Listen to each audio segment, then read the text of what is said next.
A Starbucks advertisement has gone viral on the internet.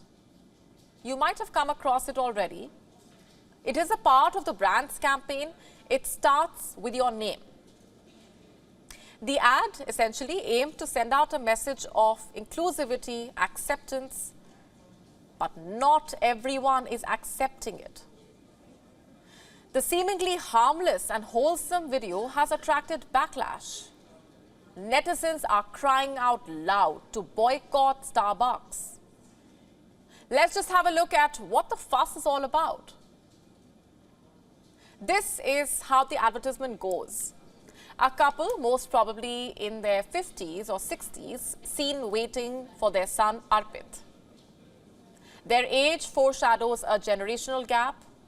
Put simply, it seems the couple is not what they call woke, quote unquote.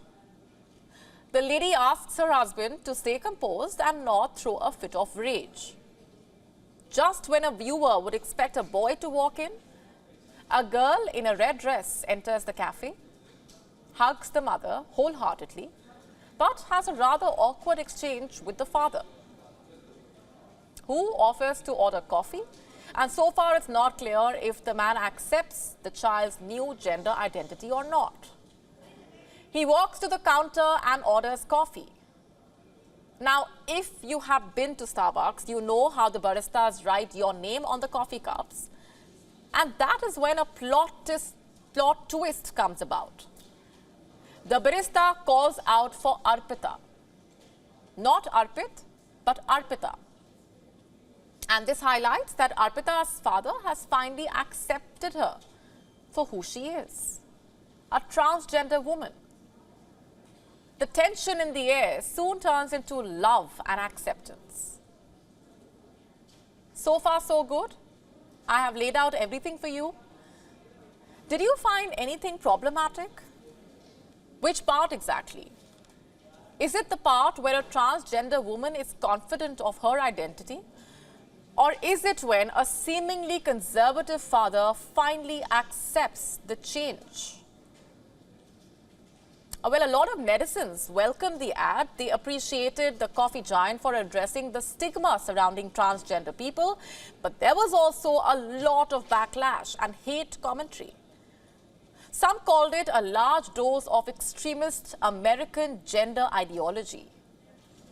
Some labeled it wokeism. Others dismissed it as Western corporations preaching to Indian society. Many claimed Starbucks had become synonymous with propaganda and called for boycotting the brand altogether. But my question is, how is this Western propaganda? Transgenders have existed in India well before westernization, quote unquote. The only difference is, earlier they were either closeted or shunned out of the society. They were singled out and even denied education and job opportunities. And now they are walking out confidently and identifying as the gender they want to. A lot of Indians are becoming more aware, even sensitive to transgender rights. But many are still transphobic and call it extremism. Let's just make one thing very clear. Gender identification and sexual orientation are not something that exists only in the West. They very well exist in India. Around 4.8 million Indians identify as transgenders, 4.8 million. While there are no recent official records, estimates suggest 2.5 million Indians say they belong to the LGBTQ community. Then how exactly is this wokeism or a Western concept? It's just that now Indians have finally opened up their eyes and started accepting people without judgments and bias. They are creating trans and queer-friendly spaces as well. Transgenders are being represented in Bollywood and on other media platforms as well. There are pride parades, there are gay bars, queer circles, support groups out there.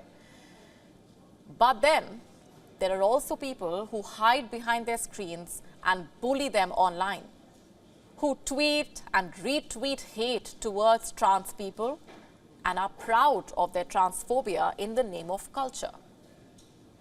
But do we really need to boycott an ad that promotes inclusivity?